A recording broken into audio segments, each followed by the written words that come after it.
शहबाज शरीफ ने Donald Trump को बधाई दी तो कम्युनिटी नोट मिला। जानेंगे उसमें क्या कहा गया है। तो वहीं दूसरी तरफ अब लॉयड ऑस्टिन को भारत की भी याद आई है। जियोपॉलिटिक्स में बहुत कुछ चल रहा है, हमेशा की तरह जानने को मिलेगा बहुत कुछ। आइए जानते हैं इन खबरों को विस्तार से। पाकिस्तान के प्रधानमंत्री शहबाज शरीफ ने अमेरिका के नव निर्वाचित राष्ट्रपति डोनाल्ड ट्रंप को अमेरिकी चुनावों में उनकी निर्णायक जीत पर पाकिस्तान में प्रतिबंधित सोशल मीडिया प्लेटफॉर्म एक्स पर बधाई दी। लेकिन शहबाज शरीफ की तरफ से बधाई दिए जाने के फौरन बाद ही उनके पोस्ट के साथ एक कम्युनिटी नोट प्रकाशित हो गया, जिसमें यूजर्स को बताया गया कि शहबाज सरकार ने पाकिस्तान में एक्स पर प्रतिबंध लगा रखा है। ये पोस्ट संभवतः VPN से किया गया है, जो गैर कानूनी है। इस कम्युनिटी नोट के प्रकाशित होने के बाद शहबाज शरीफ पर जमकर तंज कसा जा रहा है। प्रधानमंत्री शरीफ ने एक्स पर लिखा, मैं पाकिस्तान अमेरिका साझेदारी को और मजबूत और व्यापक बनाने के लिए आने वाले प्रशासन के साथ मिलकर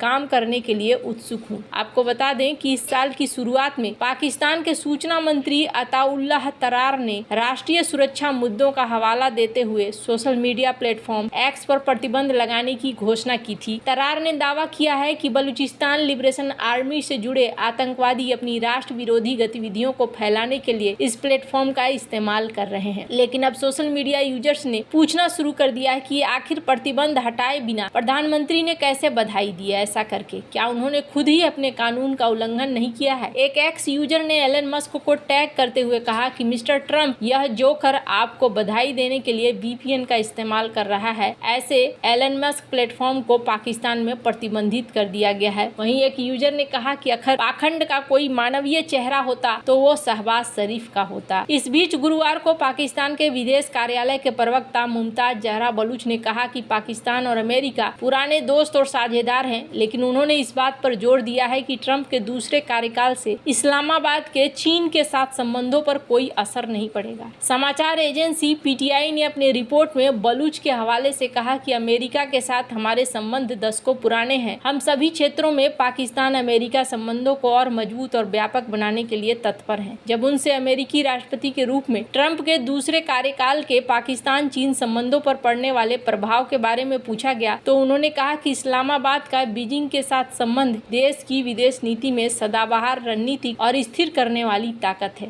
उन्होंने कहा कि यह संबंध दुनिया भर के घटनाक्रमों से अप्रभावित रहा है, इसलिए हमें इस संभावना पर विचार करने की आवश्यकता नहीं है कि ये संबंध किसी अन्य देश में किसी भी घरेलू घटनाक्रम से प्रभावित होंगे। वैसे आपको बता दूं, ये बड़ी अजीब सी बात है कि पाकिस्तान में खुलेआम जो कानून है उनकी धज्जियां उड़ाई जा रही है और इमरान खान अभी इंतजार कर रहे हैं कि आने वाले समय में उनको रिलीज करवाया जा सकता है पाकिस्तान में। अब क्या करते हैं डोनाल्ड ट्रंप और पाकिस्तान के प्रति नीति क्या रहती है, ये तो आने वाले समय में पता चलेगा। पर इतना जरूर है कि पाकिस्तान को लेकर डोनाल्ड ट्रंप कुछ अच्छा नहीं सोचते हैं और डोनाल्ड ट्रंप के समय से ही पाकिस्तान के ऊपर प्रतिबंध भी लगने शुरू हुए थे। अमेरिकी रक्षा सचिव लॉयड ऑस्टिन ने फ्लोरिडा के डोरल में अमेरिकी दक्षिणी कमान में कमान परिवर्तन समारोह के बाद मीडिया को संबोधित करते हुए अमेरिका भारत संबंधों के महत्वपूर्ण विस्तार पर प्रकाश डाला। उन्होंने कहा कि फिलीपींस के साथ हमारे बहुत अच्छे संबंध हैं। हम उन तरीकों के साथ मिलकर काम करना जारी रखते हैं जिस तरह से हमें साथ मिलकर काम करना चाहिए। भारत के साथ हमारे संबंध पहले से कहीं ज्यादा विस्तारित हुए हैं।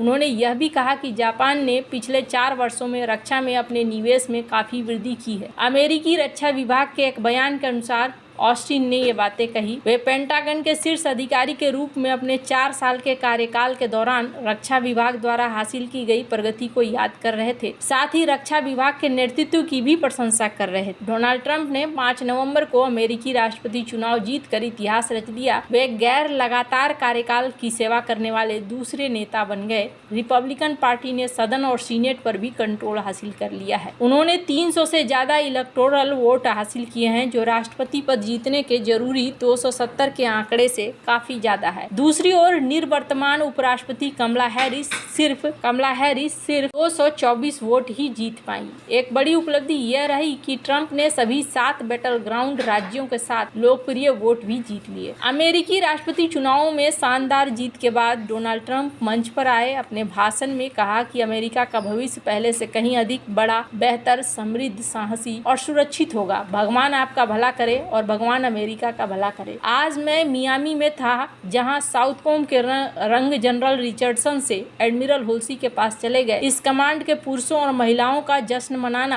और साझेदारी को मजबूत करने और हमारे गोलार्ध में सुरक्षा चुनौतियों का मुकाबला करने के लिए इस विभाग के प्रयासों में योगदान देने के लिए उन्हें धन्यवाद देना सम्मान की बात थी। ऑस्टिन ने एक्स पर पोस्ट किया। ऑस्टिन ने अन्य क्षेत्रों में हुई प्रगति पर भी टिप्पणी की। यूक्रेन को सुरक्षा सहायता का समर्थन और प्रबंधन करने और अपने संप्रभु क्षेत्र की रक्षा के लिए इजराइल के प्रयासों का समर्थन करने के बावजूद हम इंडो पैसिफिक पर भी ध्यान केंद्रित करने में सक्षम हैं, उन्होंने कहा। ऑस्टिन ने यूक्रेन में 2022 में युद्ध की शुरुआत और 7 अक्टूबर 2023 को इजराइल पर हमले के बाद से यूरोप और मध्य पूर्व में हुई प्रगति पर टिप्पणी। ऑस्टिन ने यूक्रेन रक्षा संपर्क समूह में शामिल 50 से अधिक देशों के गठबंधन का हवाला देते हुए कहा कि हमने नाटो को मजबूत किया है, हमने नाटो को एक साथ खींचा है, हमने 50 देशों को यूक्रेन को सुरक्षा सहायता प्रदान करने पर केंद्रित रखा है। मध्य पूर्व की स्थिति के बारे में ऑस्टिन ने कहा कि गाजा को पर्याप्त मानवीय राहत प्रदान करना एक उच्च प्राथमिकता बनी हुई है। ऑस्टिन ने कहा कि आज जब मैंने गैलेंट से उनके पद पर अंतिम बार बात की तो मैंने भी इस बात को जोर दिया कि मानवीय सहायता का मुद्दा कितना महत्वपूर्ण है और चीजों को आगे बढ़ाने में हमारी मदद करने के लिए उन्होंने जो किया है उसके लिए धन्यवाद। उन्होंने कहा कि इस मुद्दे पर और प्रगति की जरूरत है। बयान के अनुसार यूरोप और मध्य पूर्व दोनों में समग्र स्थिति के संदर्भ में ऑस्टिन ने कहा कि उन्हें खुशी है कि ये संघर्ष अपेक्षाकृत सीमित रहे। बयान में उनके हवाले से कहा गया कि मुझे लगता है हमने चीजों को प्रतिबंधित करने और चीजों को पूर्ण विकसित क्षेत्रीय युद्ध में नहीं बदलने देने के मामले में शानदार काम किया है। जब उनसे पूछा गया कि क्या उन्हें इस बात की कोई चिंता है कि 2025 में नए प्रशासन के कार्यभार संभालने के बाद नए कमांडर इन चीफ इनका उपयोग कैसे करेंगे, तो ऑस्टिन ने कहा कि वह इस तरह के विषय पर अटकलें नहीं लगाएंगे, लेकिन उन्हें सैन्य नेतृत्व पर पूरा भरोसा है। ऑस्टिन ने कहा कि मैं आपको बता दूं कि हमारे पास सेना में नेताओं का एक अविश्वसनीय रूप से पेशेवर समूह है और वे युद्ध के मैदान में प्रतिस्पर्धात्मक बढ़त बनाए रखने के लिए सही काम करने पर पूरी तरीके से केंद्रित। उन्होंने कहा कि ये वरिष्ठ नेता अपने काम पर ध्यान केंद्रित रखेंगे, इस देश की रक्षा करना, हमारे सैनिकों का देखभाल करना और टीम वर्क के माध्यम से सफल होना। ऑस्टिन ने कहा कि वे